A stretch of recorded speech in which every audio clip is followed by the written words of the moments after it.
Tonight on Beyond the District, we see how one dog is helping others. And we also see how scooters are becoming a nuisance in one city. Beyond the District will return in 2 minutes. Crowded hallways are the loneliest places for outcasts and rebels, or anyone who just dares to be different. And you've been trying for so long to find out where your place is, but in their narrow minds there's no room for anyone who dares to do something different. Oh, but listen for a minute.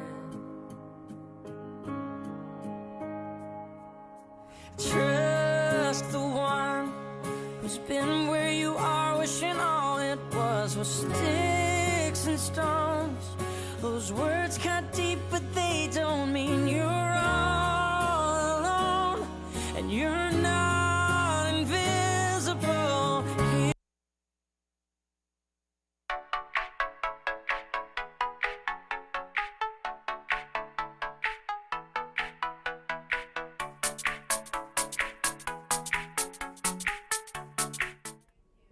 Hello, I'm Lauren Pecker and welcome to TV21's Beyond the District.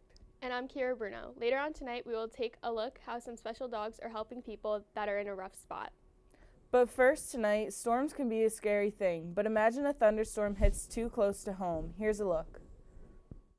It was an encounter too close for comfort. Most anxious I've ever been, most scared I've ever been, like all the emotions at once, you know. Around 3 o'clock this afternoon, Eric Clement was watching the weather in Westerly when he became a subject of it.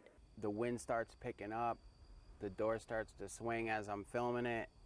I grab it like this, and I'm bringing it in, but I'm still filming it, and then that's when it struck. Take a look at the encounter he caught on camera. It shows torrential rain and winds rolling through the pond. Next comes lightning.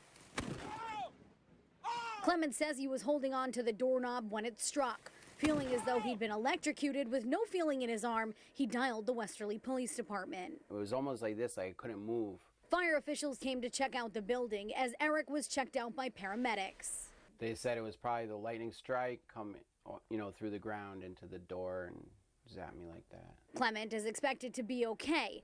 He says he saw his life flash before his eyes literally and is grateful to be alive. Like God gave me a gift, you know. I could not be standing here right now. Up next, one teacher has gotten herself in hot water for saying no to the zero, and the policy has the district up in arms. Years of teaching, I have so much stuff. Motivation, inspiration. That's what Diane Tirado strives to provide her students as a longtime teacher. Teaching is a calling for me. So she thought the same when she started teaching 8th grade history at Westgate in Port St. Lucie last month. I had so much fun decorating my room. But then she assigned this Explore Notebook project. This is what I gave weeks for. When several students didn't turn it in, Toronto found out about what she says is the school's no-zero policy, reflected here in the student and parent handbook. But what if they don't turn anything in? Well, we give them a 50, I go, oh, no, we don't. We spoke to a parent at the school about what he thinks. You don't know what's going on at home, and what you see is front level. Because if my son blatantly chooses not to do it, he knows he's got an issue. Ain't that right? Tirado was terminated on September 14th, but there's no cause mentioned in the letter from the principal since she was still in her probationary period. On her last day, she wrote this message to her students on her whiteboard before she left and sent out a picture of it through a class app. Her students responded. You are right about not giving people 50s. And then she posted it on Facebook. It's now been shared more than 400 times. A grade in Ms. Toronto's class is earned. Tirado hopes this time she motivates policy change. I'm so upset. We have a nation of kids that are expecting to get paid and live a life just for showing up. And it's not real. Now, hundreds of animals are left in shelters every month. We stopped in to see some special dogs that are looking for a forever home. These puppies were transported to the Fox Valley Humane Association from Alabama because of extreme overcrowding in shelters down south. Well, Alabama and a lot of the southern states, they just do not have population control. The spay and neuter is not as easy for the folks there, nor do they understand the importance of it as much, but they are trying to educate. The FVHA is already considered full. Getting the puppies into a home quickly is crucial so the shelter can continue to take in more animals. At least 30 puppies and some kittens will be available for adoption Saturday and Sunday at PetSmart in Appleton. It's same-day adoption, so it's really nice to be able to see these dogs not have to sit in a shelter. They can go directly into a home and, start their forever family. This weekend, the shelter is also looking for donations of dry dog and cat food. If you do bring in a bag of food, then you can receive up to a 20% discount on the adoption fee. Adoption fees cover spay and neuter, up-to-date shots, and a health checkup. There is quite a variety of breeds, and there's a lot of labs, there's a lot of, wiry-looking puppies, there's just fuzzy dogs. We don't know what they exactly are, but they are a ball of fun, just waiting, to join your family. Next, Indianapolis police says scooter riders who breaks the rules can now get more than just a warning. But the questions are how much will the ticket be for and what is not allowed. Wish TV's Tim McNichols reports. A rainy day is enough to keep most scooters parked. Bad news for the riders, but not for Regina Dillard. What do you think of the scooters? The scooters are very annoying. She works downtown and she says she wouldn't mind the scooters if riders stayed in the street. You seldom see one alone. And it's, you have to get out the way because there's so many of them. IMPD released a PSA this week informing people how to ride the scooters. The way you should ride it and the way you shouldn't ride it. Police say they can also ticket riders for disobeying traffic laws. The ticket can jump up to $40 if you don't pay within 7 days. Each officer has the discretion to write these tickets, right? The officer interacting with the individual decides whether or not he wants to issue that citation. IMPD says their tickets are for moving violations, not parking. If officers catch you vandalizing a scooter, you could face a misdemeanor charge. A man who lives downtown sent us this picture from south in Pennsylvania. Police tweeted a picture this week of a scooter in the canal. And IMPD says it's against the ordinance to even ride scooters along the canal. That also goes for greenways and both lanes of the cultural trail. If it were me riding on a scooter in traffic, I would make sure that I had a helmet on because these things travel pretty quickly. Police say you should park the scooters on the sidewalk, leaving at least 4 feet of space for people to walk by. Now we are going to take a short break, but coming up we take a look at how one woman is battling back from a shark bite. And we also take a look at some gymnasts that are coming together to help one of their own.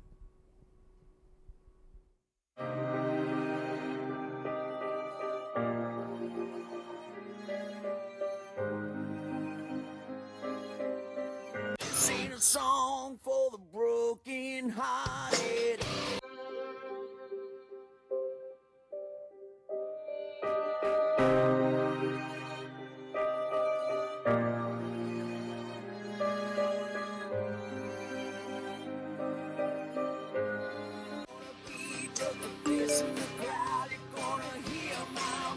When I shout it out loud.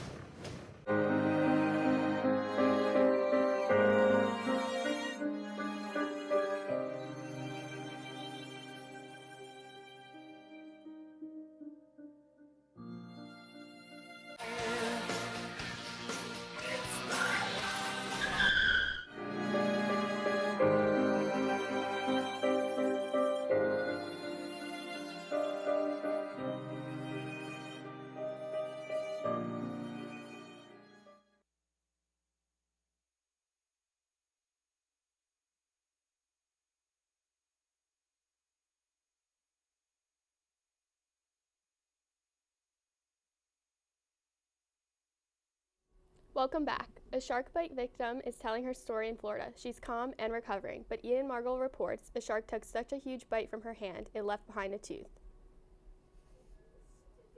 Anyone who dives or spearfishes knows there's an inherent risk. Just 48 hours after she was bitten by a shark, Maggie Ewing is speaking about the horrifying experience. I know sharks aren't really going for me. He was totally going for the fish. It was my mistake, but nonetheless, he got me. Maggie and her boyfriend, Jaron Dorfman, were spearfishing in the Bahamas on Sunday in a spot they had been to dozens of times before.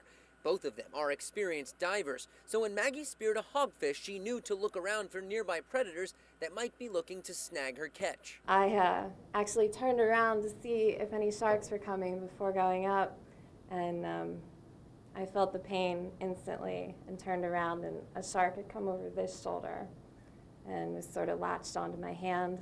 Eventually, the black-tip shark let go and she ascended to the boat, bleeding and in a lot of pain. And I thought she was going to bleed out. She was turning pale, and I was losing it. She was rushed to land where she was met by rescue crews and soon after was airlifted to Fort Lauderdale and then brought to Memorial Regional for surgery. The index, long ring, and small fingers were all involved and had the traumatic lacerations. In fact, in this x-ray, you can see a shark tooth still lodged in her finger. Fortunately, doctors were able to save her hand and fingers, and Maggie says this won't scare her from going back to the Bahamas. It's one of my favorite things to do. I mean, it happened, I'll deal with it, and I'll get back in the water. Up next, gymnasts from a school district in Kansas are used to competing against each other on the mat, but off the mat they're on the same team. Team Anna, fellow gymnasts, now paralyzed after a traumatic accident. As Megan Dillard found out, they're coming together for Anna in the most incredible way. Anna got hurt in a gym just like this, and even though she's not wearing a leotard these days, make no mistake, she's a gymnast through and through. Anna is the most inspirational person I've ever met in my entire life. Olathe gymnastics coach Mallory West has learned more from senior Anna Sorol than she could ever teach.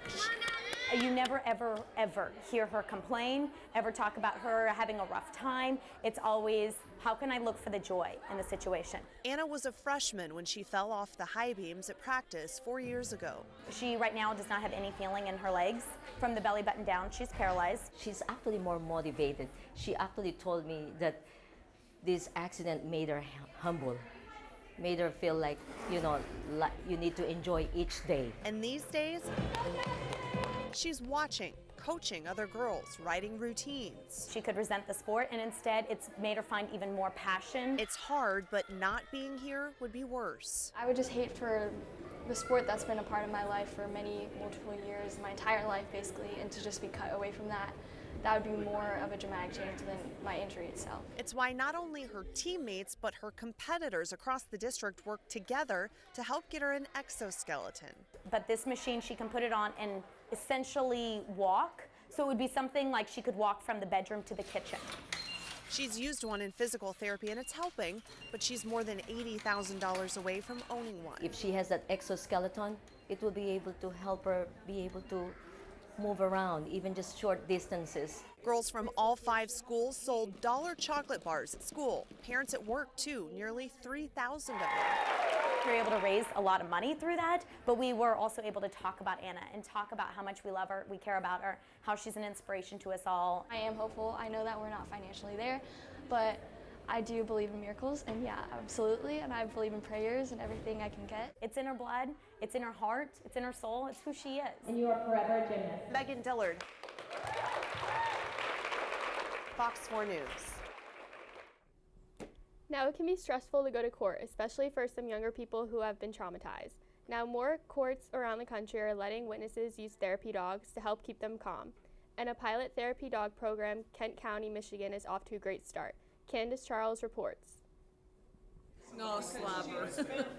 Dogs in the courtroom is not something you see every day, but it's an idea that has proven to help young victims all over the nation take the stand. Traditionally that has been, oh my gosh, we're going to have animals in the courtroom and who wants to do that, but I think that it has been done in other places and you're seeing the positive effects. Going to court can be stressful for anyone, but Kent County's Courthouse Therapy Dog Program's goal is to alleviate some of that stress, providing a welcoming distraction for young, vulnerable witnesses. Our idea is twofold. One, the physiological results of that, lowering the child's blood pressure, but also giving them something a little more to focus on, so they're not just focusing on the bad things that happen. They can also be petting a dog and having a nicer experience doing that. Teaming up with West Michigan Therapy Dogs, the pilot program offers courthouse dogs that can help witnesses meet with prosecutors, wait to testify, and attend court.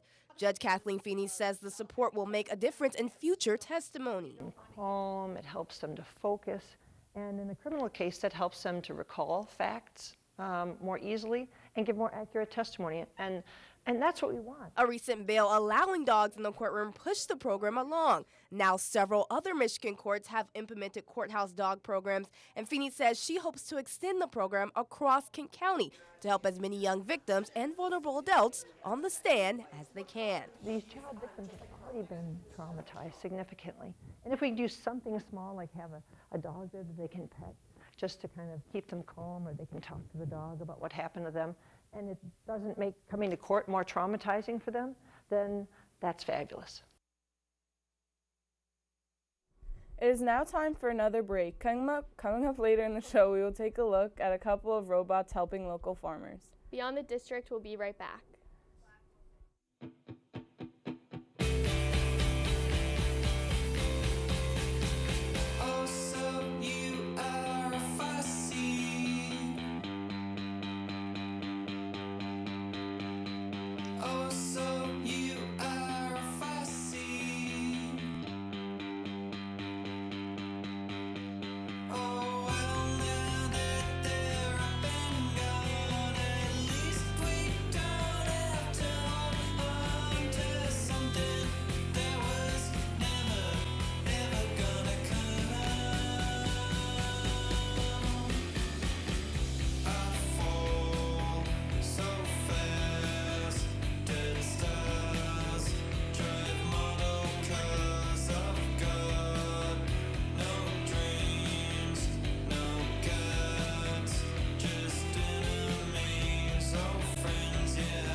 Welcome back to Beyond the District. I'm Lauren Picaro. It's something out of a science fiction novel, where robots in California are growing food in an indoor farm, all on their own. The high-tech farm could be a step in feeding people around the world. Len Ramirez reports. Fine-tune like our nutrients. Almost hidden away in a San Carlos warehouse, robots are growing and harvesting food. It's a potential revolution in agriculture happening under the lights and in near silence. You're at Ironox. This is the world's first production robotic farm. CEO Brandon Alexander was born and bred on old-school family farms in Texas and Oklahoma, but his love for robotics pushed him to develop methods for machines to do the tedious jobs like seeding, transplanting, and harvesting. And he says robots could help solve a growing farm labor crisis. Our goal is to use technology like robotics and machine learning to be able to grow produce at better quality, more consistently, and cheaper. Several companies around the world are venturing into autonomous agriculture, but Ironox says its technology and methods set it apart. A robotic arm is outfitted with stereoscopic cameras that allow it to see in 3D and gently work around the tender leaves and stems of young plants. The plants are all contained in hydroponic pods, so they are grown in water, not soil, and that's where this comes in.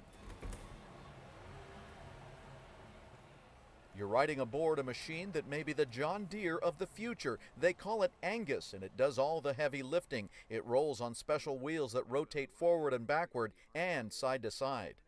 We have beautiful, very fragrant basil, butterhead. The company is first focusing on salad greens, all grown in the warehouse, and it's packaging produce and testing with local chefs. We're focusing on restaurants initially. We do expect to expand to grocery stores in 2019.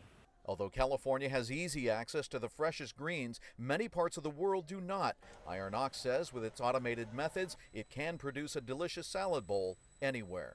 In San Carlos, Len Ramirez, KPIX5.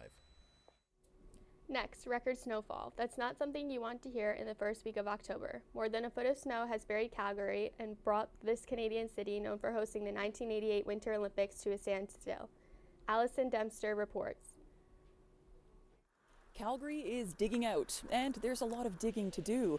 Environment Canada says the city got 33 centimeters of snow. That's the official number, but parts of the city are reporting 45 centimeters. The city has had to call on surrounding communities for help. A fleet of 30 snowplows from Edmonton arrived overnight.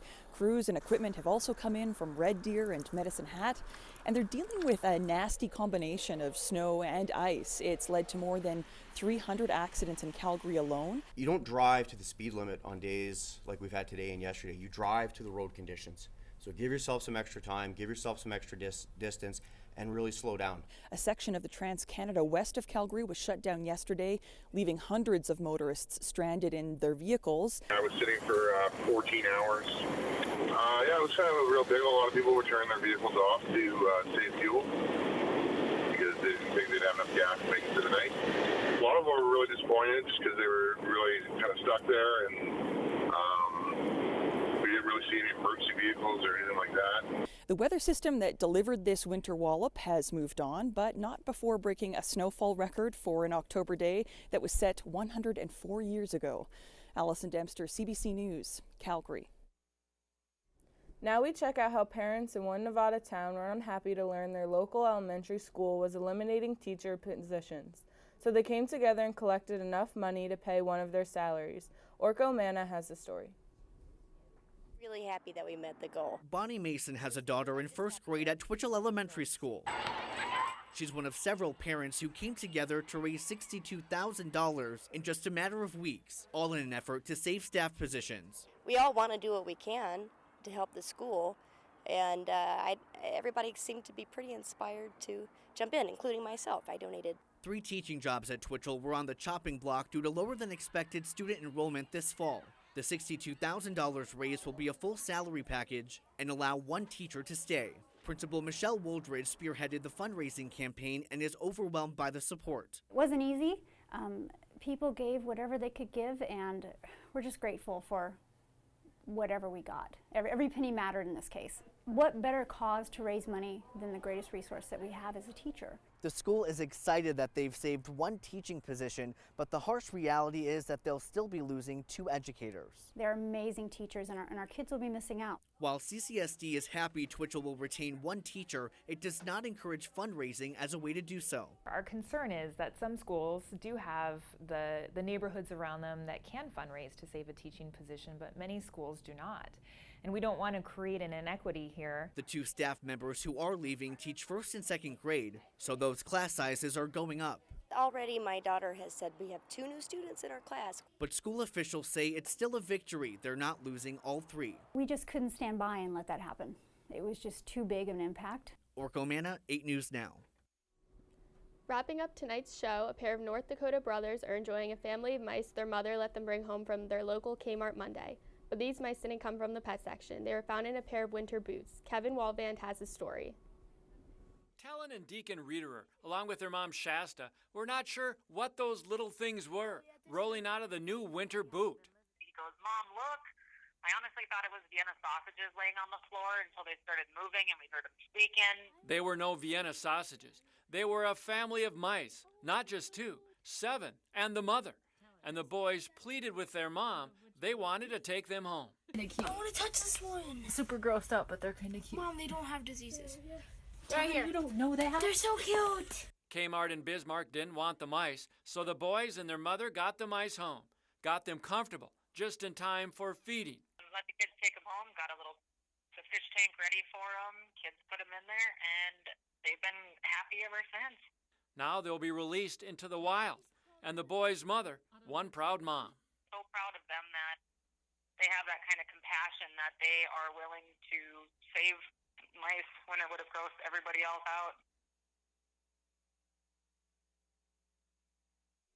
Remember, if you have a story you would like to cover, or if you have an announcement about an upcoming event, please send it interschool mail to the TV studio at High School East, or you can email us at tv21@trschools.com. Also, be sure to tune in TV21 throughout the day to catch this show and Toms River Schools Today. As we bring you stories around the district, also please take a look at our website, www.trschools.com/TV21. Well, that wraps up tonight's show. For Beyond the District, I'm Lauren Pecoraro. And I'm Kiera Bruno. Have a great night.